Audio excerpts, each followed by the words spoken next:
Alors, je finis une grosse journée aujourd'hui, donc pas mal de projets sur lesquels on travaille, puis pas mal de consultations, hein. Je dis pas mal de consultations. Je me surcharge jamais trop mes journées en termes de consultations. Pourquoi? Parce que quand on fait des suivis, c'est quand même très demandeur. Ça demande beaucoup d'énergie, alors j'essaie de limiter. Mais en gros, j'ai eu deux suivis aujourd'hui, donc j'ai bossé pas mal dessus. Une personne en post-AVC que je suis depuis quelques temps et une personne là, ça va faire un an que je la suis, qui avait des gros problèmes d'équilibre dès qu'elle marchait. Elle était obligée de marcher avec une canne. C'était très compliqué pour la personne de se déplacer sans canne, hein, même de monter les escaliers, c'était quasiment impossible. Et donc voilà, on a travaillé un petit peu ensemble. Et je suis là pour accueillir notre ami Thibaut. Thibaut, donc là, qui devrait pas tarder à arriver parce qu'il a fait la demande pour venir. Ok, super. Nickel, Salut Thibaut, tu m'entends bien? je t'entends très bien. Parfait. Est-ce que toi Ouais, tu je m'entends t'entends, bien? c'est nickel. Nickel, nickel. Allez, super. Alors, ce soir, donc, c'est notre troisième petit live là, des marathons de live qu'on fait pendant 2 semaines. On a accueilli Loïs Robin Monaco juste avant, on a accueilli Paul Gagny hier soir, et puis là ce soir Thibaut.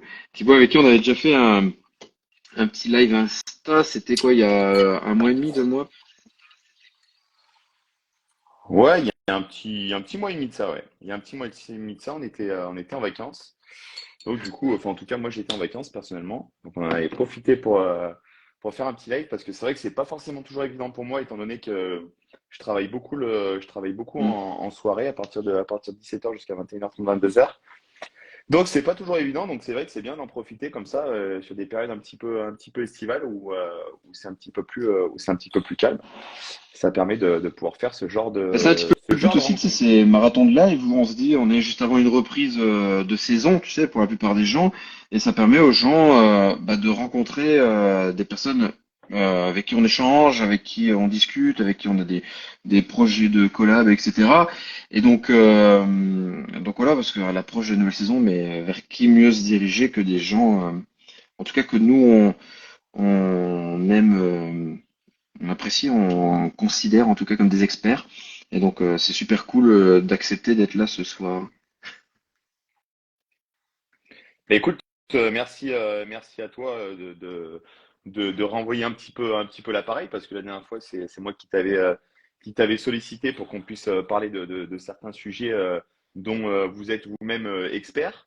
Et c'est vrai que bah, ce soir voilà on s'est dit on s'était promis qu'on se referait un petit live et puis bah, pour le coup ça rentre bien dans votre dynamique de marathon des lives. Donc voilà, je suis tout à ta disposition ce soir pour échanger sur les Bah thématiques c'est qui seront cette parfait. Bah fois-ci les écoute, tiennes. moi déjà dans un premier temps, peut-être que tu peux te présenter pour que les gens comprennent qui tu es, ton domaine d'expertise. Ouais.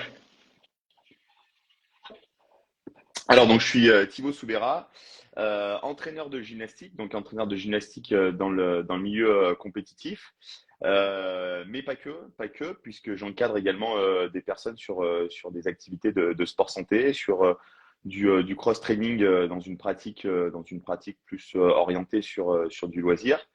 Et puis également préparateur physique. Alors en ce moment, c'est beaucoup plus calme. Pourquoi? Pour la simple et bonne raison, c'est que depuis maintenant 2-3 ans, j'interviens beaucoup dans le milieu du CrossFit en tant que spécialiste sur la partie gymnastique.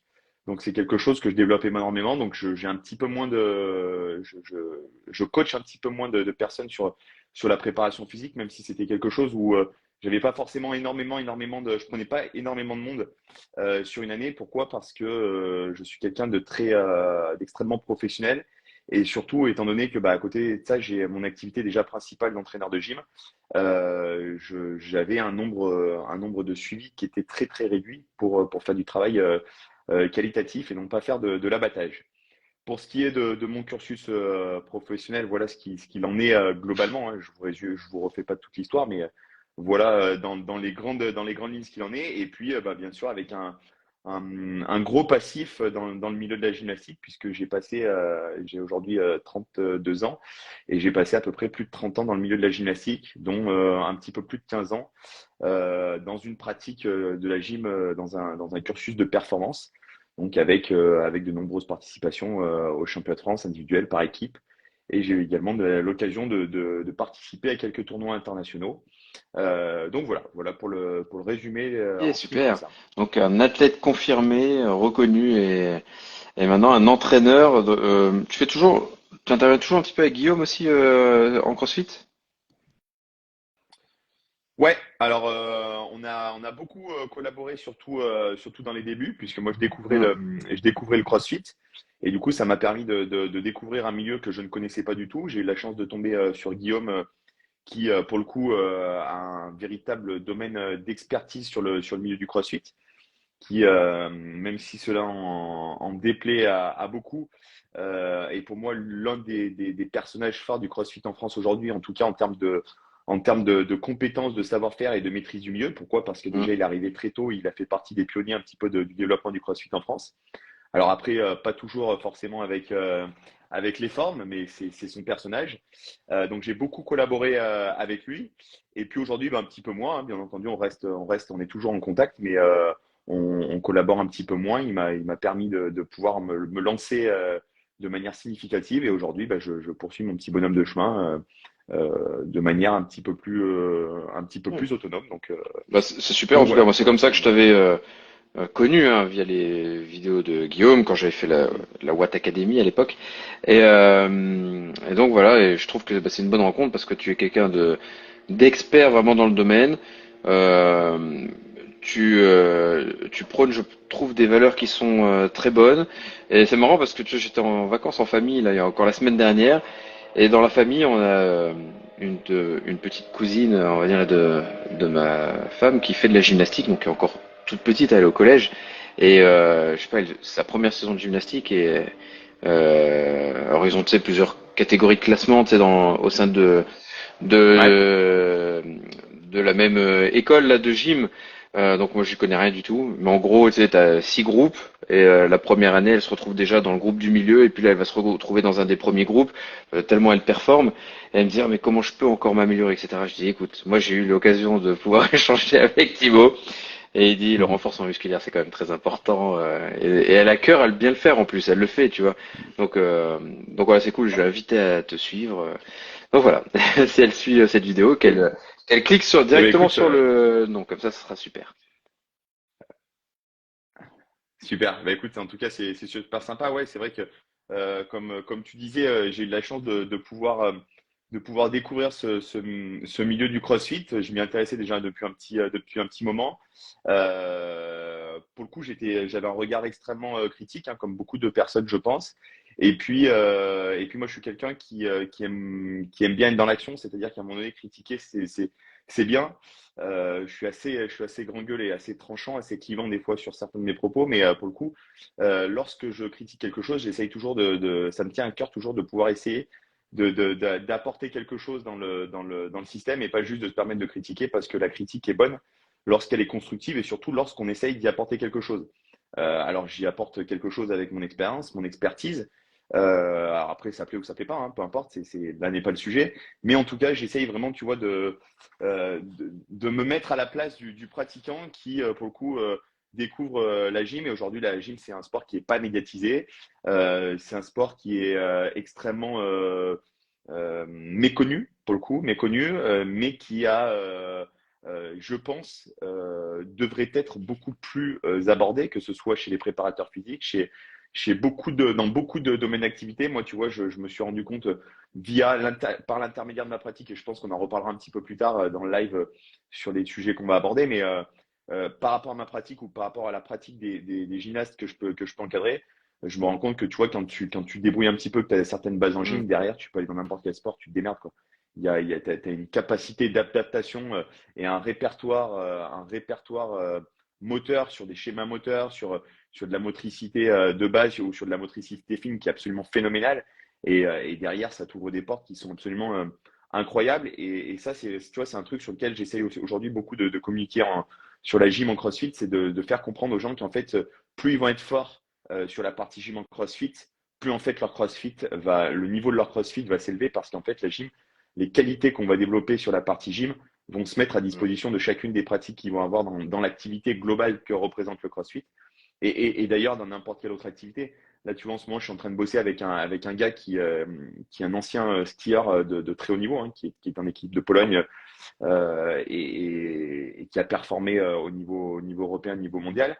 Et il m'a dit, putain, écoute, il faut vraiment qu'on arrive à collaborer. J'aimerais que tu puisses faire des interventions avec les skieurs que je prépare, quoi.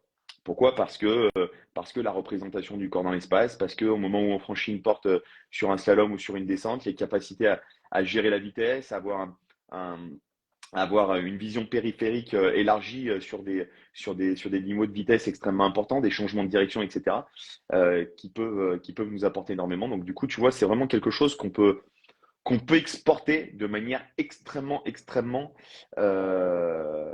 Ça me fait extrêmement large. penser à plein de choses à tout ce que tu dis. Je pense que j'ai oublié la moitié de sur lesquelles je voulais rebondir, mais déjà dans un premier temps, je pense que tu as raison parce que le mouvement, on sait que c'est la première chose qui va nous permettre de réintégrer beaucoup de choses au niveau neuro, réflexe archaïque, etc. Donc il faut passer par le mouvement.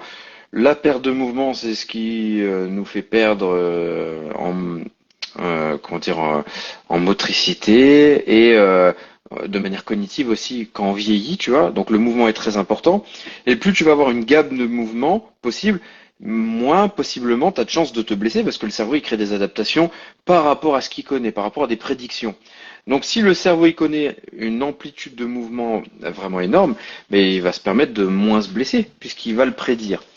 Et donc je trouve ça très Mm. intéressant, d'autant plus que en CrossFit, c'est vrai que les gens voient le côté je veux soulever lourd, il faut que, tu sais, beaucoup vont spécialiser dans la Mm. partie haltéro, powerlifting, etc.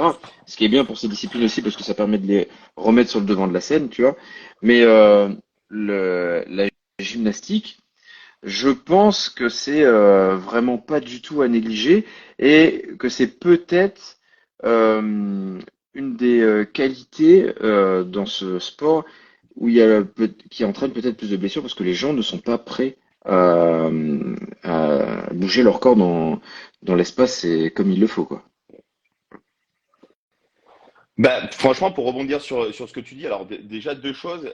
Je te rejoins complètement sur ce que tu disais par rapport, tu sais, au vieillissement, etc. Et tu vois, c'est assez marrant parce qu'à midi, je suis allé manger chez mes grands-parents avec ma petite femme ils nous ont raconté les anecdotes de leur week-end. Donc mes grands-parents ont 80, ma grand-mère a 82 ans et mon grand-père en a 90. Et ils nous expliquaient qu'en fait, ce week-end, dimanche, ils étaient allés se promener pour aller prendre du frais un petit peu sur les hauteurs d'où on habite. Et en fait, ils étaient partis faire une petite balade et à la sortie, ils ont fait 18 bornes parce qu'ils se sont perdus. Donc mon grand-père a l'habitude, ils ont fait énormément de marches. Voilà, voilà, ils se sont perdus parce que les chemins ont été un peu modifiés, etc. Et là, en fait, quand je me dis, t'imagines quand même qu'ils ont 82 et ma petite femme me faisait la réflexion en disant, t'imagines quand même qu'ils ont 82 et 83 ans et 90 ans et qu'en fait, ils se sont envoyés 18 bornes, quoi.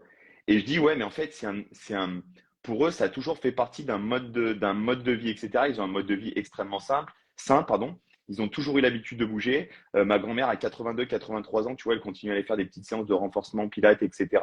A continué à bouger. À côté de ça, bah, ils prennent pas de médicaments. À côté de ça, ils ont une nutrition qui est voilà, qui est calée où ça bouge pas. Sur le côté cognitif, bah, pas de déraillement, mais parce qu'il y a un entretien en effet de toutes ces qualités. Et je suis persuadé que quand même les qualités physiques, en effet, ont peut-être un impact. Tu pourras peut-être en dire un peu plus sur le sujet, un Mm. impact majeur sur le vieillissement des cellules, notamment au niveau des différentes zones du cerveau, des zones de stimulation au niveau du cerveau. Et là, pour le coup, c'est quelque chose qu'on retrouve énormément. Et puis la deuxième chose sur laquelle je rebondis sur en effet la notion des blessures qu'on peut retrouver sur le CrossFit. Comme disait Guillaume, et tu vois, il y a 2 semaines, on était en live Mm. avec Kevin Tout Casarmeca. à Je fait, sais pas haltérophile. si tu connais. Ouais, exactement. Et on disait, en fait, il y a aucun sport qui blesse. C'est la Mm. manière dont tu vas pratiquer qui blesse. Et en effet, le CrossFit, il y a énormément de gens qui vont se blesser. Pourquoi? Parce que d'une, la pratique ne va pas forcément être bonne. De deux, le niveau de coaching en France n'est pas forcément très très bon.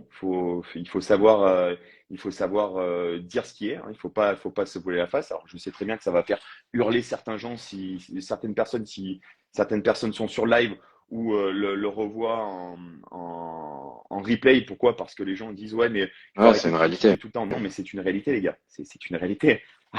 Allez dans d'autres pays, vous allez vite vite comprendre à quel point le niveau de coaching de manière globale, attention, s'il n'est jamais bon de faire des généralités, mais de manière globale, le niveau de coaching n'est pas très bon. Moi, ce que je vois en termes de coaching dans les box sur la partie gym, je vous le dis, franchement, c'est pas, je vais utiliser un mot fort, mais c'est Bon, parfois tu sais, alarmant. on a les réseaux Alarmant. sociaux qui nous montrent ce Et que je vous les dis, gens font maintenant, maintenant, tu vois. Et il y a eu cet événement avec le exactement. Covid où Alors tout le monde après, partageait les tout, réseaux tu vois, leur sociaux, séance, leur contenu de séance et tout. Et, ouais. et donc forcément, quand tu vois que certaines adaptations de Et là, tu te gymnastique rends sont pas compte, et là, bonnes, tu te rends compte du niveau. c'est fou. Bah, tu te rends compte vite du niveau, en fait. Tu vois, le Covid et les réseaux sociaux, pour le coup, je pense que c'est le plus gros mal du CrossFit. Alors, c'est à la fois son plus gros mal et à la fois la meilleure chose qui ait pu arriver au CrossFit Mhm. pour pouvoir se développer, bah, c'est les réseaux sociaux. Pourquoi? Parce que bah, ça a permis de montrer aux gens qu'en fait, bah, par exemple, cleaner ou snatcher, je veux dire, tu vois, il y a 10 ans, tu snatchais 100 kilos, c'était masterclass, hein, tu faisais partie du top 10 français, hein. Aujourd'hui, tu snatches pas 100, tu n'es même pas RX. C'est à peu près ça. L'ambiance, c'est à peu près ça. Donc les réseaux sociaux ont permis de montrer qu'en fait, bah, il y avait certaines choses, certains caps qu'on pouvait franchir, que rien n'était infaisable. Mais par contre, la contrepartie du truc, c'est que tout le monde a voulu balancer sa science et qu'à la sortie, des pseudo-athlètes se sont pris pour des top coachs, des gonzes qui ont pratiqué à un certain niveau, non seulement, particulièrement dans le milieu de la gym, mais dans d'autres sports aussi, qui ont été de bons athlètes, qui sont à nouveau de bons athlètes, se prétendent coach et font des séminaires et font des ci et font des ça, mais à la sortie, ils ne sont pas coachs. Moi, ce que je dis tout le temps, tu vois, quand il y a des gens qui me contactent pour aller faire un séminaire dans une box ou dans un truc comme ça, je dis toujours, attention, ne me faites pas venir par rapport à un passif. Ne me faites pas venir parce que j'ai été un gymnaste à un certain niveau, etc., parce que vous avez vu deux ou trois vidéos qui vous ont un petit peu subjugué. Ne vous faites pas piéger. Moi, si je viens par rapport à ma casquette d'entraîneur de gymnastique. C'est-à-dire que moi, entraîner des gens sur de la gymnastique et préparer des gens physiquement sur de la Mhm. gymnastique, c'est mon quotidien. Mais les gens se Du rendent pas lundi compte au samedi. les gens se rendent pas compte C'est ma tu vie. sais, de ce côté pervers en fait dans le sport où parce que tu as un niveau ou parce que tu compétitionnes, on va t'offrir des possibilités autres. Tu vois, moi Mm. j'ai été jury pour alors, ça s'appelle gants jaunes, gants d'argent, c'est en boxe française, c'est équivalent, on va dire des ceintures noires et ceintures noires Ok. plus plus. Et quand j'étais jury là-dedans, il y avait une personne qui passe et qui devait passer ses gants d'argent techniques. Et alors les gants d'argent, c'est vraiment un niveau, on va dire, allez, troisième, quatrième dan en karaté, était obligé d'avoir ce gant d'argent pour pouvoir faire des championnats de France techniques en boxe française. Et donc il y a une personne qui passe pas du tout le niveau, donc ben moi je mets les notes qui qui sont normales, tu vois, je prône la justice. Et Ouais. au final, en commission, ben, le responsable du comité départemental dit non, elle va avoir son gant d'argent parce qu'elle veut aller faire la compétition, alors qu'elle n'avait pas du tout le niveau. Donc tu vois, on fait déjà un nivellement vers le bas. Et j'ai connu Ouais. quand ben, j'avais passé mon premier monitorat, donc c'était en boxe française, hein, mon premier monitorat, donc ça reste un monitorat fédéral. Il y avait une personne, peut-être qu'elle se reconnaîtra si elle voit le live, mais tant pis. Il y avait une personne qui avait déjà passé son monitorat et qui l'avait loupé. Sauf que cette personne a gagné des titres au niveau français européen dans la discipline. Et quand il est venu repasser son monitorat, donc Mhm. moi je l'ai repassé en même temps du coup, la personne elle est venue, elle s'est assise à une chaise, elle est venue 1 heure juste pour passer l'examen. On l'a pas vu de tout le cycle de formation. Elle est venue 1 heure, s'est assise, pas de partie technique de fait, juste un questionnaire sur je sais pas combien de questionnaires. Et en fin de compte, on nous dit, ouais, de toute façon, ils lui ont dit clairement, hein, bah, de toute façon, tu viens juste pour mettre ton nom sur la feuille de présence parce que on te le donne. Et le mec, il n'était pas du tout pédagogue. Il a essayé de monter Ouais. un ou deux clubs par la suite qui ont coulé parce que le mec, en fin de compte, il n'a pas du tout la pédagogie.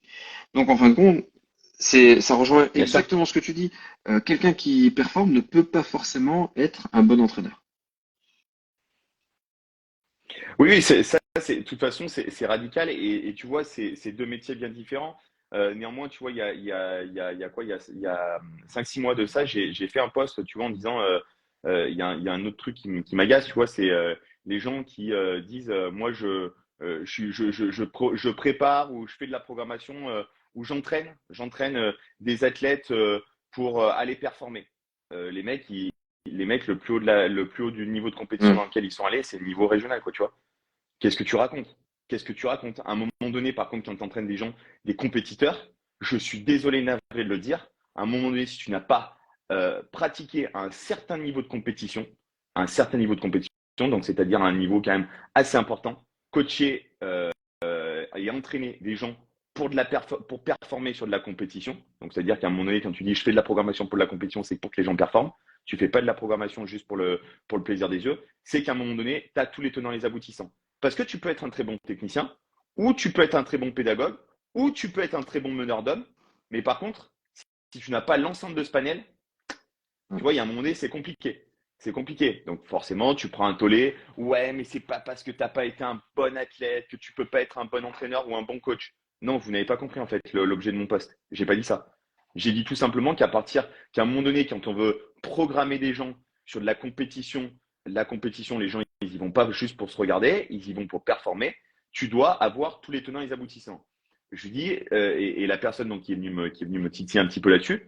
Je lui dis, imagine-toi Zinedine Zidane, finale de la Ligue des Champions, il coach, première finale de la Ligue des Champions, il arrive dans le vestiaire et il explique à ses mecs comment ils vont devoir gagner sur le terrain. Quelle, quelle légitimité et quelle va être la portée de discours de Zinedine Zidane si c'est le Zinedine Zidane qu'on connaît avec tout son passif ou Zinedine Zidane, un mec qui a juste voilà, Mm. gagné la Ligue 1, tu vois, sans être péjoratif, mais qui a juste gagné la Ligue 1 et qui t'explique par contre comment tu vas gagner la Ligue des Champions. Euh, le, le, le mec, en fait, c'est pas du tout, on parle plus du tout de la même personne. Et ça, en fait, les gens ont beaucoup de mal à le comprendre. Néanmoins, à l'inverse, tu vois, c'est un peu différent. C'est-à-dire que c'est pas parce que tu as été un top athlète, athlète et coach, ça n'est pas le même niveau, ça n'est pas le même métier. C'est deux métiers différents.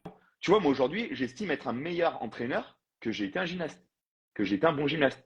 Pourquoi? Parce que à l'origine des choses, j'étais un gymnaste tout à fait médiocre, avec des capacités physiques extrêmement limitées et limitantes pour le coup, pas du tout acrobate. Si tu veux, quand tu es en ring, ça aide quand même pas trop. Ça, c'est des choses, tu vois, tu l'as ou tu l'as pas. Même si tu travailles beaucoup, bah, tu n'arrives pas à rattraper le retard que certains ont de manière innée. Donc, à un moment donné, je suis allé à un niveau déjà complètement inespéré par rapport à mon package de base, si tu veux, Mm. mais j'aurais pas pu aller plus loin, quoi, tu vois.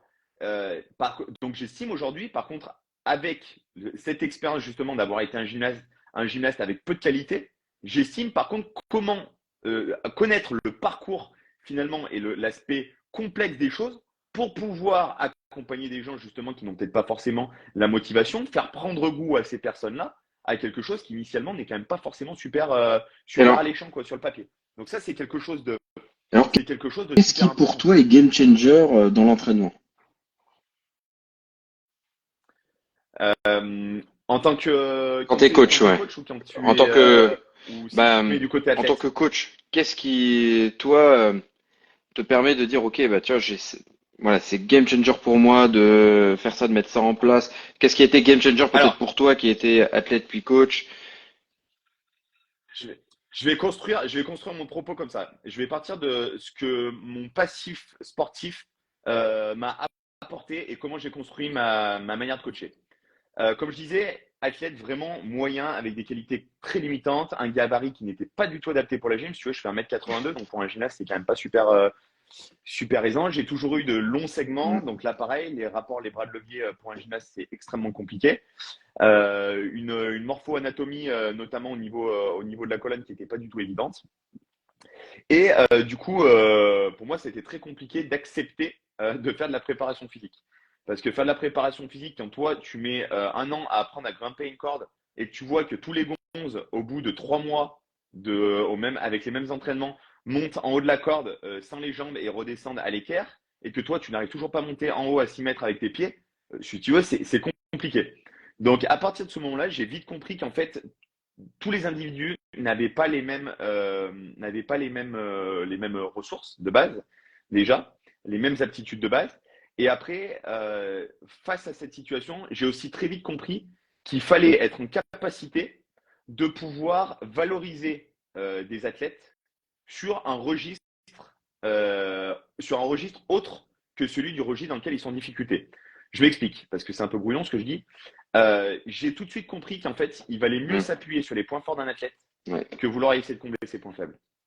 Et ça, je l'ai compris de manière extrêmement significative à partir du moment donné où je suis rentré en première. Et donc, du coup, je suis rentré là en sport-études sur une structure de Lyon, à Lyon, dans une structure de performance, où là, j'ai eu un entraîneur qui a un génie absolu de l'entraînement et tout, et qui m'a dit, écoute, de toute façon, tu es mauvais physiquement, donc on va faire ce qu'il faut pour que tu aies la base nécessaire pour pouvoir t'en sortir. Mais par contre, tu as tellement un ressenti incroyable sur la gym qu'on va construire la gym autour de ce que toi tu ressens et de comment toi tu perçois la gym. Et à partir de cette saison-là, mon niveau, il a littéralement explosé.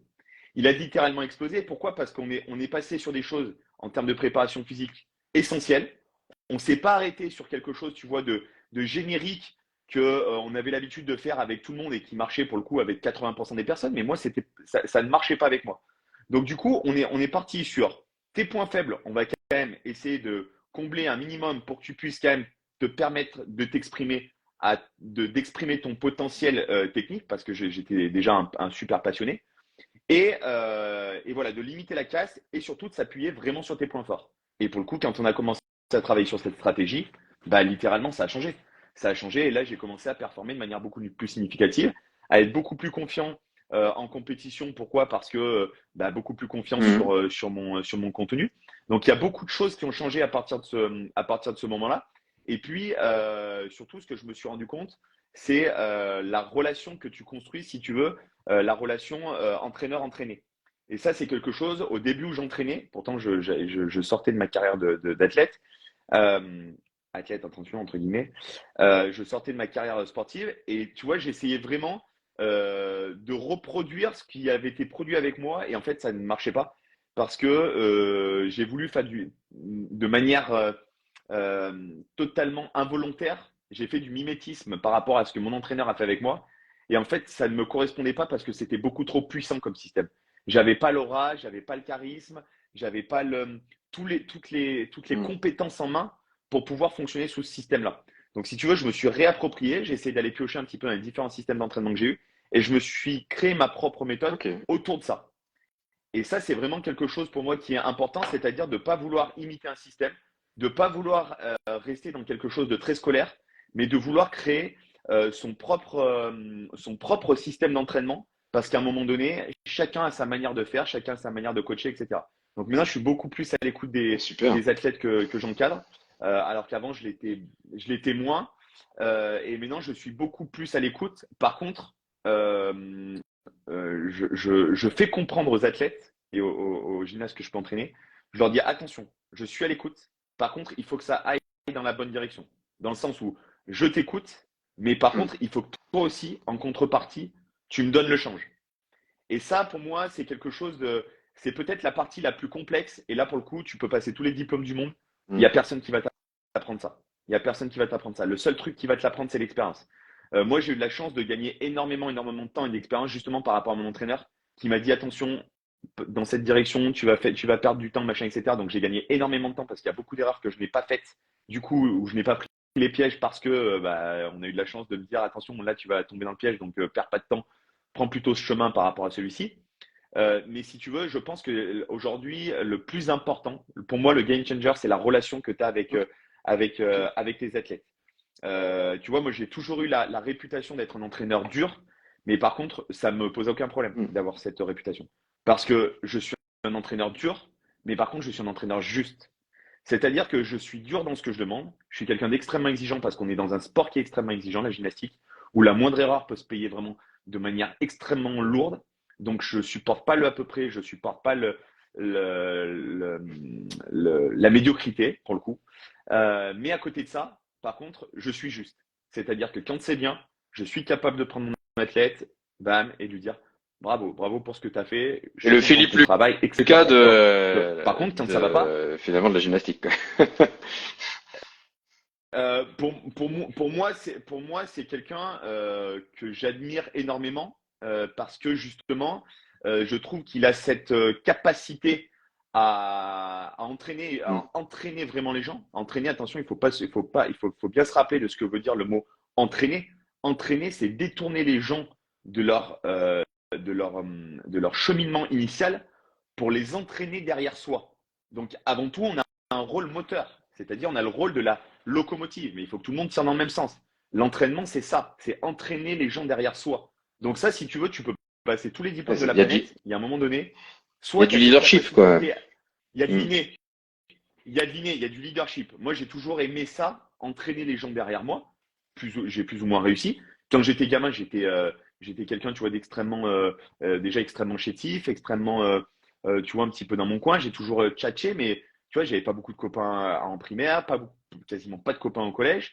Et puis après, bah, tu vois, je me suis fait un petit peu sur le tas parce que j'avais un cursus qui était très particulier par rapport aux autres. Je suis rentré en sport-études très tard. Par contre, j'ai très vite fait beaucoup d'heures d'entraînement Mm. sans horaire aménagé. Donc, si tu veux, j'étais un peu un ovni. Donc, bah, pas de gens avec qui traîner, quoi. Tu vois, j'avais déjà beaucoup de maturité, je pense, par rapport aux jeunes de mon âge où eux, c'était s'amuser, aller faire la bringue, où moi, j'étais pas dans ce délire-là, tu vois. Mais je pense qu'aujourd'hui, oui, un mec comme Philippe Lucas, tu peux en parler avec tous les nageurs qui l'ont entraîné. Tout le monde te Mm. dira, Philippe, c'est un mec, c'est un malade mental. Mais par contre, à côté de ça, c'est un mec qui a vraiment un côté humain extrêmement profond, extrêmement fort. Et c'est ce qui fait que ces athlètes performent. Et c'est ce qui fait qu'il arrive à les emmener là où il veut les emmener et que les athlètes qui l'accompagnent le suivent au doigt et à l'œil parce qu'ils savent que derrière, Ok, il va c'est y pas avoir la mal. performance, quoi. Je pense que même dans tout ce que tu nous as dit là, il y a pas mal de choses qui viennent même peut-être déjà reprendre un petit peu de la prochaine question. Ma prochaine question, c'est, tu sais, si tu avais Ouais. trois axes d'apprentissage qui ont changé ta vie, trois axes d'apprentissage que tu as eu au cours de ta carrière, de ton expérience, qui ont changé ta vie. Euh, alors, il y a des apprentissages sur le plan psychologique, je dirais.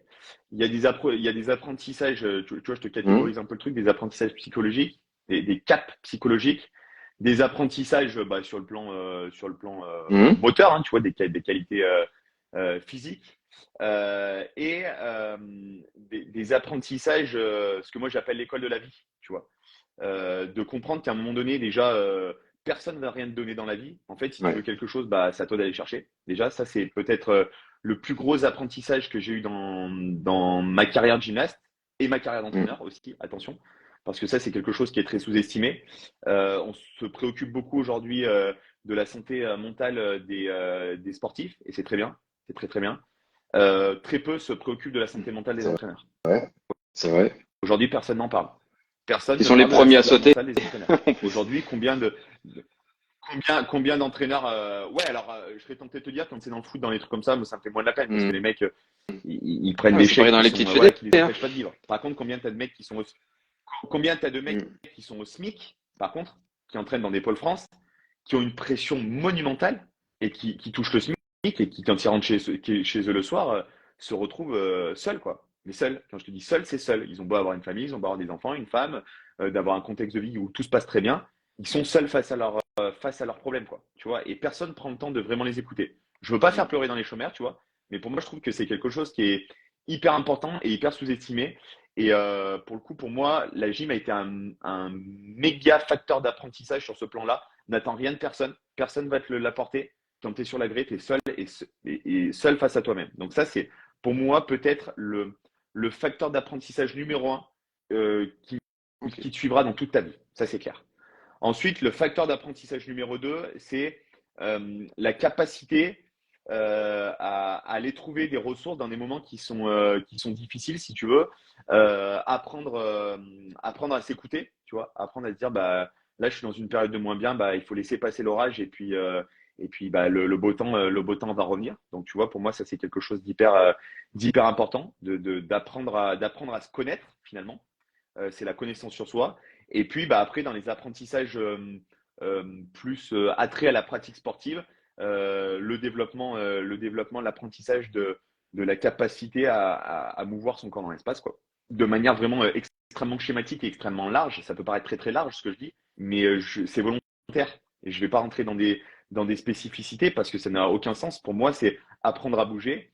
Et la chance que j'ai peut-être eu aussi, c'est d'avoir des parents très sportifs qui nous ont fait faire beaucoup d'activités, de l'escalade, du vélo, de la Mm. marche, de la montagne, etc. Et ça, c'est une chance absolument incroyable. Et je pense qu'on en reparlera peut-être un petit peu plus tard dans le live. Mais pour moi, le rôle des parents, notamment de la naissance à peu près aux 3-4 ans d'un enfant, c'est absolument capital. Tu vois, il y a rien qui peut être prioritaire 100% par rapport d'accord. à ça. Alors, ça va faire rire les gens ça va faire rire les gens qui me connaissent, mais moi, je vais être papa là d'ici 2 petits mois. Je suis en train de bien préparer les choses de telle manière à ce qu'en fait, sur les 4 prochaines années, je puisse dédier énormément de temps à mon enfant. Pour la simple et bonne raison, c'est parce qu'en fait, c'est une période qui est extrêmement critique sur laquelle tu ne peux pas faire l'impasse. J'estime que si tu es là, si tu es présent, que tu fais le job de la naissance aux 4 ans de ton gamin, où tu as appris les Mm. bases élémentaires de la vie, que ce soit en termes de sociabilisation, en termes de motricité, en termes de savoir-vivre, de savoir-être, derrière, il n'y a aucune raison que ça déraille. Après, forcément, ton gamin, il va faire des rencontres, il Ouais, peut mais peut-être tu faire des donnes des mauvaises rencontres, bases de etc. Mais développement qui je seront pars du saines. principe que si tu as un socle, si tu un socle qui est sain et des bases qui sont saines, tu sais, moi, il y a une phrase que j'aimais beaucoup quand je suis allé la première fois chez Guillaume, je venais de me séparer, machin, etc. Je n'étais pas forcément au mieux de ma forme. Il m'a dit, n'oublie jamais un truc pour te remettre sur pied. Les 5 personnes, tu es la L'entourage. somme des Mm. 5 personnes qui t'entourent le plus. Et cette phrase m'est vraiment restée en tête parce que je me suis dit, en fait, ne commence pas à vouloir traîner avec des losers, avec des gens qui vont être négatifs, avec des gens qui vont être dans un mode de vie qui est un petit peu différent du tien parce que ça peut très vite t'entraîner et ça peut, à ce moment charnière de ta vie, ça peut vite t'emmener sur des choses pas forcément top. Et là, d'avoir passé un mois et demi chez Guillaume avec un gros travailleur, bon, alors, comme je dis, avec sa personnalité, d'avoir rencontré les membres de son équipe, un mec comme Orlan qui est absolument incroyable aussi, un super coach au top. J'ai rencontré des gens, mais je te dis, des mecs incroyables. Des gars qui étaient dans les forces spéciales, des mecs, tu vois, qui ont un vécu et des histoires de vie complètement incroyables et qui te font relativiser sur tes vrais problèmes. Et ça, je trouve que c'est hyper important. Et pour moi, je pense que le socle familial a vraiment un impact Mm. déterminant sur l'histoire de ta vie par la suite. Moi, on peut me dire ce qu'on veut. Et je le vois parfaitement, tu vois, dans les enfants que je peux avoir dans mon quotidien, que j'entraîne au quotidien. Les gamins qui ont un cadre familial solide, tu peux être sûr que derrière, ça file. Je suis Derrière, assez, il n'y a aucun dé- problème. Dès que tu as un cadre familial qui est un petit peu je suis assez bancal, déçu ça devient par ce que compliqué. tu dis, parce que finalement, moi, je pensais que la télé, ça avait été inventé pour être tranquille quand on voulait laisser les enfants de côté. Et ce qui est triste, c'est qu'on revient quand même sur des principes maintenant. Il y a quelqu'un que je suis qui est une je sais plus quoi. En tout cas, elle est doctorante. Elle s'appelle Géraldine Maigret. Elle D'accord? sort pas mal de choses hein, sur tous les troubles de l'apprentissage, les troubles du comportement, etc. chez l'enfant. Et là, elle a fait un petit résumé d'une méthode euh, qu'on peut retrouver là sur son site, elle est vraiment très très bien. Et on en est quand même aujourd'hui à dire aux enfants, ça serait quand même bien de passer au moins 20 minutes de qualité avec tes enfants dans la journée. 20 minutes de qualité où tu t'occupes de lui, pas de ton téléphone, le téléphone n'est pas là, la télé. On en est là, hein, on en est T'imagines, là. non mais t'imagines, on en est arrivé en 2023 que des gens, des spécialistes en arrivent à raconter des conneries, enfin, Ouais. pas des conneries, mais Qu'il des faille choses aussi folles que ça. recentrer l'enfant Autant là-dessus. pour moi, c'est pas parce que c'est pas des conneries, Mm. c'est recentrer les choses. Tu vois, moi, c'est un truc, je passe beaucoup de temps sur mon téléphone, beaucoup de temps sur mon ordinateur parce que les réseaux aujourd'hui dans le business prennent une place énorme, mais je sais qu'il va falloir que je sois extrêmement vigilant dès la naissance de mon enfant sur le fait de passer moins de temps, de faire attention, de ne pas donner, tu vois, les mauvaises images. Et le jour où ton gamin, il va venir te voir, il va te dire, papa, je sais que ça va peut-être me coûter parce que ça va peut-être être un moment où je suis en train de répondre à un client, un moment où je suis fatigué, un moment. Mais je sais qu'il va falloir que je prenne le temps. Oui, je pose mon téléphone. Oui, Mm. fiston. Oui, ma fille. Qu'est-ce qu'il y a? Je prends le temps de t'écouter. Tu vois, c'est pas, oui, oui, mais tu vois, t'es en même temps, tu écoutes, mais en même temps, tu es sur ton téléphone. Combien il y a de parents qui font ça? Attention, je ne blâme pas les gens qui le font. Si ça se trouve, ça m'arrivera de le faire. Personne n'est parfait. Mais par contre, en effet, ton gamin rentré, tu vois, il rentre de l'école, boum, on se met à table, on prend le temps, 10 minutes, un quart d'heure, il n'y a pas de téléphone, il n'y a rien. Qu'est-ce que tu as fait aujourd'hui à l'école? Boum, on prend le temps de discuter, on prend tu vois, des choses qui peuvent paraître élémentaires. Et moi, tu vois, ce qui me choque aujourd'hui, quand je discute avec les enfants que je peux entraîner, etc., et que je leur dis, mais qu'est-ce que vous faites le soir quand vous rentrez, mais vous mangez pas tout ça, vous mettez pas à table, vous racontez pas votre journée. Et en fait, pour moi, quelque chose qui me paraissait tellement, tellement évident parce que je l'avais eu dans mon cadre familial personnel, en fait, je me suis rendu compte que c'est des choses qui Mm. n'existaient quasiment plus aujourd'hui. Un tel mange devant la télé, l'autre, bah, il fait ses devoirs, et puis quand tu leur as envie de venir manger, eh bien, il viendra se servir et prendre son assiette. Mais dans quel monde on vit? Et en fait, et quand je dis ça, alors il y a des gens peut-être sur le live qui vont dire, ouais, t'abuses. Non, non, non, non, non, parlez vraiment avec des personnes autour de vous et élargissez un petit peu, peut-être pas forcément dans votre entourage, mais élargissez un petit peu le champ. Vous allez voir, vous allez être vraiment très, très, très surpris. Je trouve ça ahurissant. À un moment donné, prendre le temps de t'asseoir, de discuter, de manger avec tes enfants, etc. Moi, j'ai de la chance de pouvoir, je vais avoir cette chance-là de pouvoir d'organiser mon travail un petit peu comme je veux parce que je suis indépendant et que j'organise mon travail comme je veux. Mais quel luxe Eh de oui, pouvoir emmener son enfant à l'école le matin, d'aller 100%. le chercher à midi, de prendre le temps de manger avec lui, d'aller le chercher le soir à l'école, soit moi, soit sa maman, soit ses grands-parents. Mais je sais très bien que quand mes parents vont aller chercher mon petit à l'école ou quand ses grands-parents du côté de ma petite femme vont aller en vacances, si tu veux, les parents de ma Mm. petite femme sont agriculteurs. Donc en fait, si tu veux, il n'y a pas d'écran, il y a pas de tablette, il n'y a pas de ci, il n'y a pas de ça. Mes enfants vont faire, en fait, ils vont aller traire des vaches, ils vont aller marcher dans du purin, ça va être ça leur vie, tu vois. Mais je suis tellement content en fait. Tout le monde va te dire, bah tu parles d'une vie, mais vous croyez quoi? Ouais, Ça, c'est la vraie vie. C'est se la vraie vie dans mouvoir laquelle on naturellement vit, et sans on devrait artifice. vivre. Mm. On est Exactement, d'accord. exactement. Et par rapport à ce que tu es en train de dire, tu vois, je me rends compte que les gens sont devenus des putains de psychopathes par rapport à leurs gamins, quant à leur capacité à faire des choses, à interagir, à se mouvoir. Et petite anecdote, tu vois, on parlait cet après-midi et avec mes grands-parents, et mes grands-parents ils me disaient, vous en avez fait quand même deux ou trois conneries. Et je lui prenais l'anecdote où un jour, mon père avait laissé l'échelle au bord du toit de la maison et j'étais monté je devais avoir, je sais pas, 4 5 ans, hein. Je suis monté sur le toit de la maison et je lui criais en bas, lui il était sur la terrasse et je lui disais, regarde papa, je fais le pompier, tu vois. Aujourd'hui, tu as un parent qui voit ça, Ouais. il prend un arrêt cardiaque, quoi, tu vois. Bon, c'était pas bien, c'était hyper dangereux ce que j'ai fait, tu vois. Mais ce que je veux dire, c'est que tu avais plus de chances que ça arrive il y a 20 ans de ça qu'aujourd'hui, ça ne peut plus arriver. Les gamins, ils ont même plus le droit de descendre des escaliers. Il faut faire attention quand ils sautent. Là, tu vois, on est en stage. Bon, il fait des chaleurs assez conséquentes. Oui, alors moi, tu comprends, je crois que je vais pas te le mettre parce que j'ai peur qu'il est trop chaud. Mais tu crois quoi, en fait? Tu crois qu'on n'adapte pas l'entraînement? Tu crois qu'on les fait pas boire, Mm. on les fait pas boire? Tu crois que, enfin, ça va, quoi, tu vois? Nous aussi, on s'est entraîné avec des chaleurs folles. Moi, je me suis entraîné dans un gymnase où le gymnase, il était en tôle. Donc, je te laisse imaginer la chaleur qu'il faisait, quoi. Au mois d'août, bah voilà, Ah, il y a des chaleurs, oui. il fait Mais trop ça chaud, ils va, quoi, peuvent tu plus vois, on a une s'entraîner. capacité à Quand il s'adapter. pleut, il faut pas les laisser Il fait sortir. Et trop quand il fait froid, trop froid, il faut pas qu'ils jouent dans la neige parce qu'ils vont s'enrhumer. Ouais, Et au voilà. final, on crée c'est Putain, quoi? C'est les temps faibles créent des gens faibles. Euh, non, c'est les temps, ouais. les bonnes périodes créent des gens faibles pour la simple et bonne raison, c'est qu'en fait, quand tu es dans l'opulence, et ben en fait, tu t'affaiblis parce que tu t'es plus capable de lutter, de bagarrer pour avoir.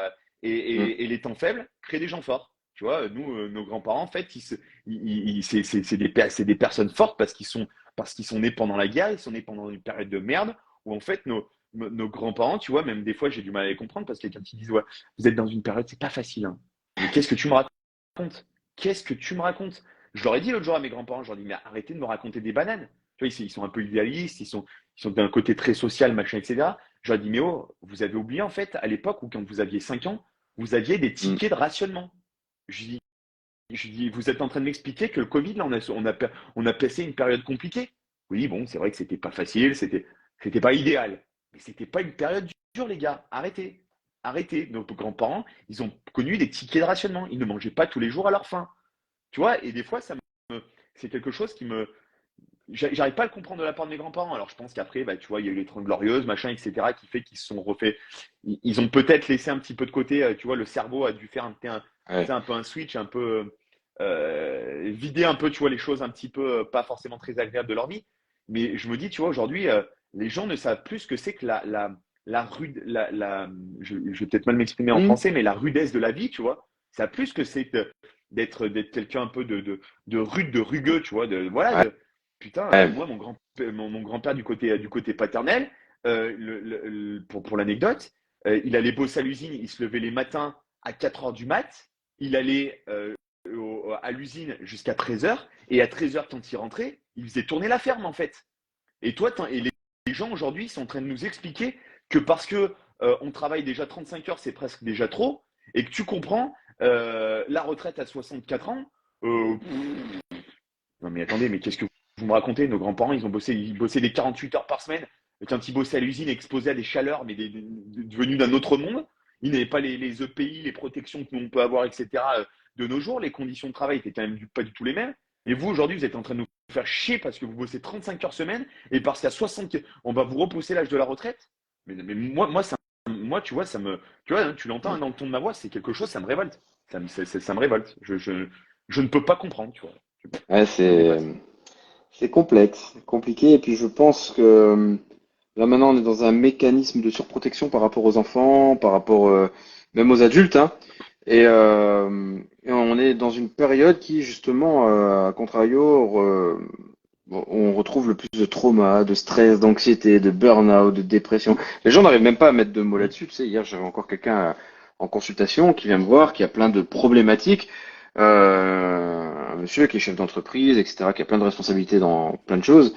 Et à la fin, moi, je lui dis, écoutez, ce que vous êtes en train de me raconter, vous avez traversé un burn-out. Ouais, même, en fait, c'est un monsieur qui a un certain âge déjà maintenant, tu vois. Il dit, ouais, mais je peux pas mettre ce mot dessus parce que, ok, Mm. je sais pas vraiment si c'était ça ou pas, mais il a dit, on peut pas se l'admettre, tu vois. Il fallait continuer à bosser, à avancer. Ouais, bien sûr. De nos jours, il y a des Faire le taf, burn-out à ouais. 22 ans. Ouais, non, mais mais parce que on est dans un monde aujourd'hui où je pense qu'on nous fait croire, on nous met dans un schéma de pensée. Et là, tu vas voir toute mon amitié pour l'éducation nationale. L'éducation nationale nous met dans un moule où en fait on te fait comprendre que être salarié, avoir un CDI, être salarié, c'est la sécurité de l'emploi, tu vois, c'est le nirvana. Être fonctionnaire, c'est Mm. le best one. Sauf qu'en fait, tu te rends compte qu'aujourd'hui, tous les gens qui sont au bout du rouleau, c'est tous les gens qui travaillent dans le public, qui travaillent dans des trucs très carrés, très cadrés, machin, etc. Tous ces gens-là pètent littéralement un plomb. On te met dans un moule où en fait, il suffit que tu sois un petit peu créatif ou que tu aies un petit peu le leadership ou l'esprit entrepreneuriat. Ouh là là, non, non, ne prends pas de risques. Non, mais dans quel monde on vit? Et aujourd'hui, on te fait croire que, en fait, on est dans un monde, pour moi, qui est le monde de l'ultra-tolérance. Et en fait, à force de devenir ultra-tolérant, on explique aux gens qui sont en train de devenir des véritables loques, des loques humaines, de véritables merdes, que de toute façon, s'ils ont des problèmes dans leur vie, ça n'est pas de leur faute. Ils y sont pour rien. On explique qu'un obèse, Mm. de toute façon, bah, il y est pour rien. Il y est pour rien parce que tu comprends, c'est peut-être un dérèglement hormonal. Et oui, le dérèglement hormonal, c'est bien connu, il tombe comme ça, du ciel. Tu te couches le lundi soir, tu pèses 80 plombes, tu te lèves le lendemain, le mardi matin, tu en pèses 120. C'est connu. C'est vrai que c'est comme ça que ça marche. Tu vois? Non, mais en fait, c'est ça de partout. Et tu vois, on arrive dans une ultra-tolérance où, comme tu disais tout à l'heure, tu l'as très bien dit, on nivelle les choses par le bas. Ouais, ben, ouais, mais en même temps, tu n'y arrives pas. Ouais, mais ça pourrait être pire. Ben ouais, connard, mais ça pourrait être mieux aussi. Tu vois? Tu es en train de me dire que ça pourrait être pire, mais tu t'es pas dit qu'à un moment donné, ça pouvait être mieux? Tu vois, moi, là, j'ai un pote, sa petite, elle a 14 mois et elle ne marche toujours pas. Donc, il s'est séparé de sa copine s'occupe très peu de la gamine, bref. Euh, et je lui dis, putain, Gab, il faut vraiment que tu essayes d'assumer ta petite, parce qu'à 14 mois, qu'elle arrive toujours pas au moins à se mettre debout, bon, il faut peut-être quand même s'en préoccuper un petit peu, quoi. Et il me dit, ouais, mais bon, là, c'est quand même bien, là, elle se met à genoux, mais non. Oui, et en fait, tu es en train de me dire qu'à 14 mois, tu es super content parce qu'elle se met à genoux et qu'elle arrive à avancer en se traînant sur les fesses. Ne vois pas les choses comme ça. sans parler même de faire d'un gamin un petit prodige, un petit génie, etc. C'est qu'à un moment donné, euh, il faut arrêter de tolérer des choses et de se dire que, ouais, mais bon, ça pourrait être pire. Bah ouais, mais à force de dire que ça pourrait être pire, en fait, notre pays en 2023, c'est devenu une poubelle. C'est devenu une poubelle. Parce qu'en fait, les gens, tout le monde tolère tout, tout le monde tolère tout. Et tu vois, ça fait 2, 3 ans où tu vois, mes parents ils me disent, ouais, mais tu es toujours en rengaine un peu contre la société, etc.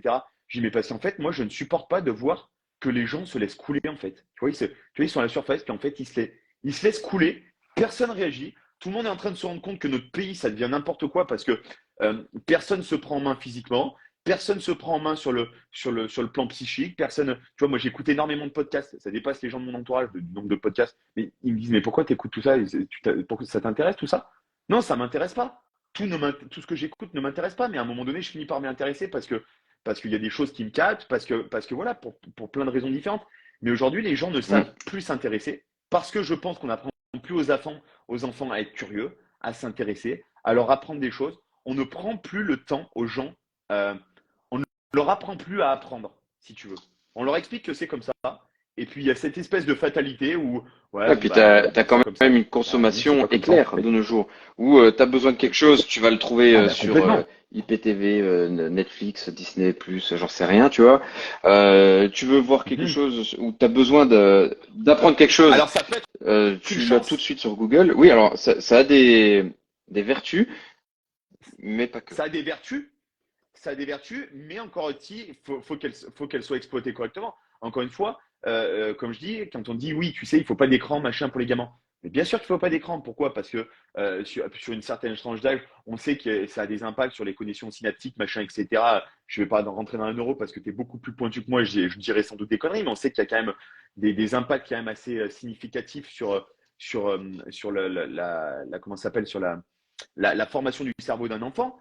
Mais à côté de ça, les écrans peuvent, l'accès à l'information, les tablettes, les écrans, peuvent quand même à un moment donné, dans le schéma d'apprentissage, peuvent avoir un certain attrait, un certain intérêt. Mais encore une fois, c'est toujours pareil, c'est dans la manière de consommer les choses qu'on va avoir un véritable intérêt. Ça, Ah, j'en voilà, suis, j'en suis cherchais persuadé. depuis tout à l'heure. Tu arrives à lire, c'est l'endroit chez toi? Ouais, Donc, super livre, hein, ouais. La fabrique du crétin digital. Pourquoi je l'ai acheté? Parce que c'est énormément référencé à l'arrière du livre. Il y a énormément de références. Parce que le mec, il parle pas pour rien dire. Le mec, il te sort, écoute, je sais pas, moi, t'as 600, 700, 900, t'as 1000 ressources d'études scientifiques, de revues de littérature sur ce que le mec, il dit là-dedans. Ouais, c'est 1000 énorme. dans un bouquin, c'est énorme, ouais. Et, C'est énorme. Et donc ouais, je pense aussi que les écrans, bon, c'est forcément, on sait que avant l'âge de 3 ans, il faut surtout pas mettre d'écran parce que t'as le cerveau droit qui doit se développer en premier lieu et après le cerveau gauche qui doit prendre le relais et après les deux en même temps, etc. Et de mettre un écran de manière trop précoce, ça pourrait pousser plus le cerveau gauche à se développer avant le droit et c'est là que se passeraient plusieurs petits problèmes. Maintenant, après, quand vous mettez votre enfant, vous dites, ah tiens, il a 3 ans, c'est bon, il peut regarder la télé, ne le mettez pas devant n'importe quoi. Tu sais, je fais beaucoup de stages avec des enfants qui ont des problématiques, hein, des troubles émotionnels, des troubles cognitifs, des troubles moteurs et comportementaux. Quand moi je leur pose la question comme ça, tu sais, je fais beaucoup de cercles de parole tout au long de la journée, dès qu'il y en a un qui dit une bêtise, tu vois, un gros mot, où ça tape, etc. Même le matin pour se rassembler, on fait toujours des cercles pour un peu discuter. Et à un moment, dans une discussion, il y a un enfant qui me parle de GTA. Et je dis, mais attends, tu sais, les enfants que je suis, ils ont entre 6 et 11 ans hein, dans mon stage. Je dis, attends, tu connais pas Ouais, GTA? c'est ouf. Ah, si, moi j'ai déjà fini le jeu GTA. Et qu'il y en a un autre qui me dit, bah oui, moi aussi, ah, moi ce que j'adore, c'est buter tout le monde dans la rue. 8 ans. Alors moi je dis, ok, Ouais, c'est fou, je hein. dis, je connais GTA, je m'amuse à éclater tout le monde, encore plus les flics, tu vois, parce que c'est vraiment drôle. Mais Ouais, bien 8 ans. sûr. 8 ans, le plus jeune avait 6 ans. 6 ans, mon enfant il a 6 ans, il a aucune perception de encore ce qui est enfin, il sait ce qui est juste ou pas bon. Par contre, il ne connaît pas la vérité et Ouais, la bien sûr. portée de ce qu'il voit, tu vois. Donc quand tu lui fais de l'humour avec lui, bah, c'est du premier degré pour lui. Tu vois, il n'y a pas de second degré. Ils n'ont pas cette capacité-là. Donc, Ouais, mettre c'est ton ça. enfant devant un jeu, ah ouais, mais c'est cool, mais attends, non, mais il fait que regarder, il est avec moi devant la télé, là, non, non, non. Ouais, et tu Ah, vois, ça par le exemple, fait vivre. moi, je jouais, je m'étais acheté là sur Switch Dragon Ball Z. Alors, je joue très très peu à la console parce que j'ai pas le temps. Un jour, je joue à Dragon Ball Z, et puis là, mon fils, tu vois, il arrive et puis il regarde, il dit, ah, c'est trop bien, là, là. Et je lui ai quand même expliqué. Je lui dis, tu vois, c'est un jeu, c'est pas vrai. Il faut pas se battre, nani, nanana. Tu vois, des trucs comme ça. Et, euh, et voilà. Et les gens Ouais, ne bien sûr. prennent même pas le temps d'expliquer à leurs enfants ce qu'ils voient. Quand un enfant Mais voit quelque c'est chose à la télé qui ouais, est bien sûr. négatif, il faut lui expliquer aussi, Après, quoi. c'est. Ouais, bien sûr. Et après, tu vois, moi, c'est. Nous, enfin, avant, je regarde un petit peu plus la télé, mais non, déjà, j'ai plus le temps. Tu vois, on n'a pas de box à la maison, etc. Donc, on regarde très peu la télé. Ça nous arrive un petit peu de temps en temps, tu vois, de faire une soirée où tu vas regarder un Netflix ou un truc comme ça. Moi, je suis un gros consommateur de contenu YouTube, notamment de tout ce qui va être podcast, mais dans des milieux complètement différents. Moi, mon gamin, le jour où il prend la tablette pour regarder un Ushuaïa Nature pendant 1 heure, ça va pas me poser de problème, tu vois. Ouais, Non, mais je te dis, et franchement, si ça se trouve, ça va être un passionné de ça, ou si ça se trouve, mon gamin, tu vois, on a un piano à la maison, si ça se trouve, ça va le péter peut-être à 6 7 ans, de poser l'iPad devant le piano et de se dire, trouver un mm, tuto de comment je vais apprendre à jouer au piano, tu vois. Sur cet aspect-là, quand il y a un complètement. aspect derrière éducatif, on n'est plus du tout sur la même chose, parce que là, il n'y a pas d'interprétation possible. On est vraiment dans quelque chose dans un apprentissage. Qu'on le veuille ou non, aujourd'hui, l'avenir se construit quand même beaucoup avec l'outil informatique. Donc, les initiales outils informatiques, c'est une chose, mais encore une fois, c'est un cadre. C'est un cadre à avoir. Moi, je me rappelle quand on était gamin, c'était tu regardais la télé, tu savais quand la météo était finie, tu, Ouais, tu c'est savais qu'il te restait ça. plus longtemps devant la télé, quoi, en fait. En principe, dans les 5 minutes, on allait te dire, allez, c'est bon, tout le monde au lit, quoi, tu vois. C'est des trucs tout cons, tu vois, c'est des références qui nous ont marqués, mais qui sont hyper importantes.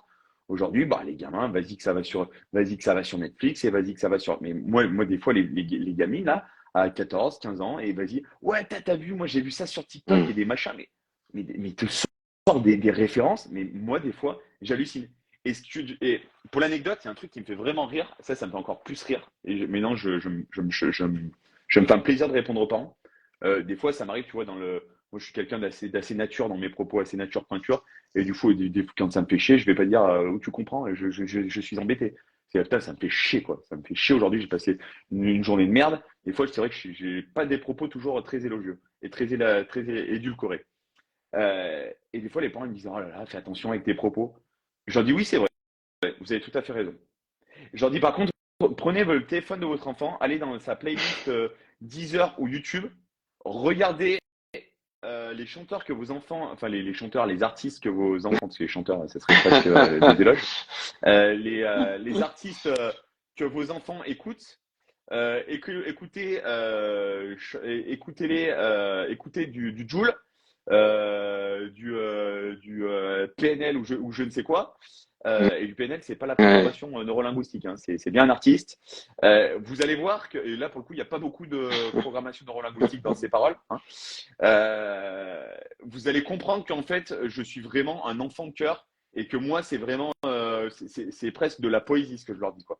Et en fait, ils ne se Mm. rendent même pas compte du contenu que leurs enfants peuvent passer. Et ça, tu vois, pour moi, là, pour en revenir vraiment à mon métier, je trouve que c'est extrêmement compliqué parce que je trouve que les gamins ont Mm. beaucoup moins de concentration, que les gamins ont un niveau de tolérance et de résilience qui est extrêmement, extrêmement, extrêmement faible, lié au fait qu'aujourd'hui, ben, on est, comme tu disais, dans un niveau de consommation extrêmement rapide. On veut, on a.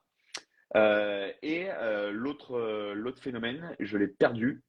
Ça va sans doute me revenir, mais c'est très compliqué.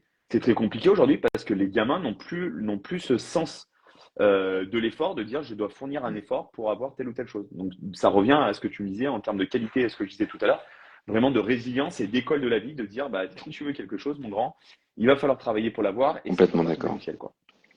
Bah écoute, je vois que l'heure tourne bien quand même. Moi, j'aurais quand même une dernière question à te poser avant que tu nous quittes ce soir. Euh, que T'en tu nous prie. quittes. Tu vas pas mourir, hein. En tout cas, qu'on se sépare pour ce soir. Non. C'est, Ouais. Pour ceux, ouais, pour c'est ceux qui ça. n'ont pas de second degré. Euh, Quelle est la chose que tu conseillerais absolument aux gens de faire, hein, s'il y avait un truc à faire, à mettre en place dans leur vie de tous les jours? Alors que, bah, tu vois, on a beaucoup parlé, on a beaucoup philosophé sur la société actuelle. Alors ça peut être sur l'entraînement comme sur la société actuelle, je te laisse choisir. Mais c'est le truc qui, pour toi, il faut absolument que les gens y mettent en place. Bah écoute, ça va se rejoindre.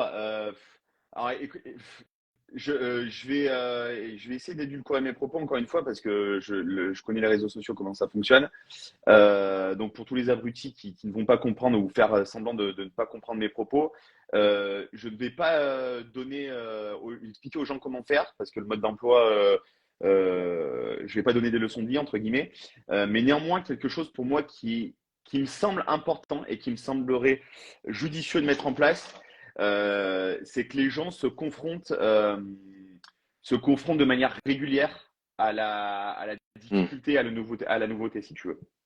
Euh, quand je dis ça, ça s'applique tout à fait à la vie quotidienne et à l'entraînement. Pourquoi? Parce que sans arrêt se confronter à de nouvelles choses, que ce soit une nouvelle discipline, que ce soit à une nouvelle organisation, un nouveau mode de fonctionnement, se challenger, etc. Pour moi, c'est ce qu'il y a de plus intéressant parce que ça rejoint ce que je disais tout à l'heure en début de live, ça permet de faire des erreurs et c'est surtout que ça permet de se renforcer et de se durcir. On vit dans un monde aujourd'hui, je pense, qui est quand même extrêmement déjà challengeant, dans un monde qui est compliqué. Et si aujourd'hui, tu n'as pas un minimum de faire valoir, c'est compliqué. Donc aujourd'hui, si tu n'es pas capable de montrer qui t'es, tu vois, moi je pense que je vais être assez dur dans l'éducation de mes enfants sur ça, de dire personne ne doit jamais te marcher sur les pieds. Hmm. Attention, il faut respecter les gens, mais par contre, tu dois travailler, tu dois avoir des valeurs, des valeurs morales, de travail et d'éducation, de politesse, etc., qui fait que tout le monde te respectera. Il n'y a personne qui te marchera jamais sur les pieds. Moi, tu vois, c'est la petite référence à mon histoire personnelle. Quand j'étais petit, j'étais pas forcément, tu vois, à l'école, c'était compliqué. Tu vois, j'avais du mal à trouver ma place.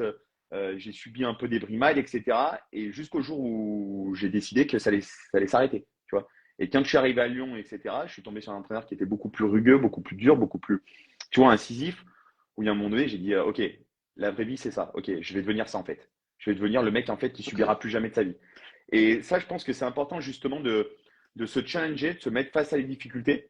Tu vois, je sais pas, des trucs, tu vois, tout con, élémentaires. Et ça rejoint beaucoup le mouvement que Guillaume essaye de mettre en place, tu vois, par exemple, avec le fait d'aller camper en nature, d'aller essayer de se confronter, tu vois, un petit peu aux éléments, d'aller, tu vois, se retrouver, se reconfronter à des choses élémentaires et basiques de nos ancêtres. Ça fait un peu philosophe ce que je suis en train de dire, mais c'est vraiment ça, tu vois, de dire, bah, demain, imagine-toi, on n'a plus d'eau, comment je vais faire, quoi? Comment je vais faire pour me débrouiller par moi-même, essayer de trouver des solutions Revenir pour à des avoir de l'eau. préceptes un Si peu plus demain, archaïques en fin de les compte. magasins, bah, complètement, des choses très archaïques, qui peuvent paraître très archaïques, Mhm. mais qui sont pour moi très élémentaires, et où aujourd'hui les gens ne se frottent plus. Aujourd'hui, tu vas dans un magasin, tu as tellement c'est l'opulence à gogo, qui fait qu'aujourd'hui, tu n'es même plus capable de faire des choix. Mais moi-même, hein, je suis le premier, si tu veux, à râler quand tu fais une commande sur Amazon, que tu as Prime, et qu'en 48 heures, tu n'es pas livré, je suis le premier à gueuler, tu vois.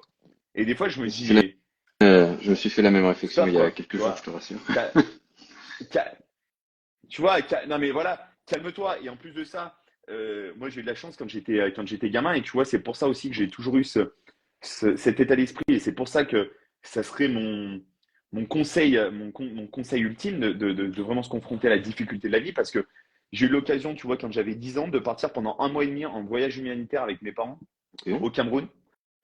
Euh, et là, choc des cultures là. Hmm. Tu prends vraiment une gifle. Et quand tu la prends à 10 ans, cette gifle, crois-moi, ça te marque toute ta vie, mais ça te marque vraiment au fer rouge. Et là, quand tu commences à dire, oui, mais tu comprends, et tes parents ils disent, t'as oublié le Cameroun? Ah oui, d'accord, oui, ok, je te ferme ma gueule. Ok, très bien. Parfait, super. Tout va bien. Tu vois? Et en fait, aujourd'hui, tu vois, je me rends compte quand je vois les gamins, alors, les gamins, même les parents, hein, parce que c'est avant tout les parents, pour le coup, pas forcément les enfants, se plaindre des fois de certaines choses. Mais j'ai envie de leur dire, oh les gars, sortez, allez voir dans d'autres pays, allez voir ce qui se passe un petit peu ailleurs. où vous allez vite voir que vous allez vite la mettre en veilleuse, donc vous allez voir les conditions de vie de certains. Et tu vois, moi je me rappelle, voilà, au Cameroun, c'était des gamins qui jouaient avec des bouteilles, avec des pneus, et c'était les plus heureux du monde, quoi, tu vois. Et ils n'avaient pas l'opulence. C'est des gamins qui mangeaient peut-être pas forcément tous les jours à leur faim. Ils n'avaient pas des montagnes de jouets dans leur chambre. Ils n'avaient pas des. Enfin, tu vois, moi, c'est quelque chose qui aujourd'hui me choque profondément et sur lequel j'ai envie, tu vois, de porter des vraies valeurs éducatives, notamment avec l'enfant que je vais avoir. C'est de dire, à un moment donné, la vie, c'est pas facile, Mhm. sans être dur, hein, tu vois, sans être extrémiste, mais en tout cas, de donner des valeurs, de dire, il y a des valeurs de travail et à un moment donné, bah, il faut savoir se confronter un petit peu à la difficulté, des fois se mettre un petit peu dans une situation où quand on est dans un confort de vie, bah, se dire bah, on va repartir peut-être sur des choses assez élémentaires, se confronter un petit peu à la rudesse de la vie. Je trouve que c'est quelque chose d'important. Et pour le coup, c'est quelque chose de hautement transférable dans la vie quotidienne, comme dans la vie, comme dans le milieu du sport, si tu veux. Tu vois, c'est vraiment deux choses qui sont extrêmement parallèles et moi sur lesquelles je me suis toujours retrouvé et raccroché. Aujourd'hui, moi, tu vois, que ce soit dans ma vie professionnelle ou dans ma vie familiale, je suis quelqu'un qui a besoin d'avoir des Mhm. challenges quotidiens, quoi. Tu vois. Là, on a acheté une maison, super, on va avoir un gamin avec ma petite femme, on se marie l'année prochaine. Ouais, ok, super, génial. Tu vois, mais on est déjà en train de penser à la suite. La suite, c'est quoi? Qu'est-ce qu'on fait? Est-ce qu'on monte un nouveau business? Qu'est-ce qu'on va faire? Comment, enfin, tu vois, il faut sans arrêt être, je pense, se confronter à la difficulté et être dans une projection qui fait que on se retrouve face à des difficultés qui nous font Se donner des progresser. Et objectifs et les voilà, je mettre pense à que jour, quoi. c'est assez, voilà, se donner des objectifs, les mettre à jour. Et pour le coup, en se donnant des objectifs, c'est là où on va se confronter à la difficulté, à la réalité, Yes. hein. Et c'est ce qui fait que derrière, on progresse, quoi. En tout cas, Ok. c'est vraiment la, la, la chose que je pourrais mettre en avant sur ce qui me semble en tout cas important. Encore une fois, je ne suis pas parole d'évangile. C'est mon Mhm. avis à moi. Mais je pense que si tout le monde avait un petit peu ce sens de la réflexion, les gens se laisseraient sans doute beaucoup moins couler, subiraient beaucoup moins la vie et subiraient surtout beaucoup moins les conneries que nos hommes politiques nous imposent en 2023. Et ça ne reste Mais écoute, que mon en humble tout avis. cas, je te remercie pour ces échanges de pensées, ces débats et puis ton ouverture d'esprit sur tout ce qu'on a pu voir, ce dont tu as parlé là sur l'entraînement. C'était super intéressant.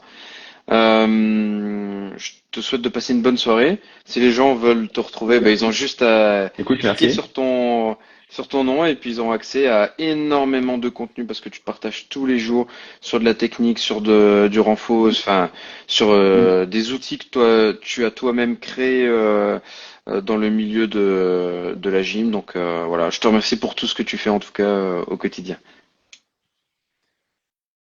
Eh bien, écoute, merci en tout cas à toi pour ton invitation. De toute façon, je pense qu'on se refera un live, alors peut-être un petit peu plus tard dans l'année, parce qu'on avait vraiment, la dernière fois, on avait discuté de refaire un live ensemble, notamment sur justement l'aspect purement lié Développement à ta zone de moteur par rapport spécialité à... voilà, exactement, sur le développement moteur, notamment chez les enfants, etc. Et je pense que ça peut intéresser énormément, énormément, énormément de monde. Donc du coup, bah voilà, je te propose qu'on essaye de se caler ça dans les semaines, Bah, voire ce sera avec grand peut-être dans les mois plaisir. qui arrivent. Et je pense que ça pourrait intéresser vraiment beaucoup de monde. Merci En tout cas, franchement, Thibaut, merci c'était pour ton cool. invitation. C'était un moment d'échange au À top. bientôt. Et Salut, je te dis à bonne très vite. soirée. Salut, ciao.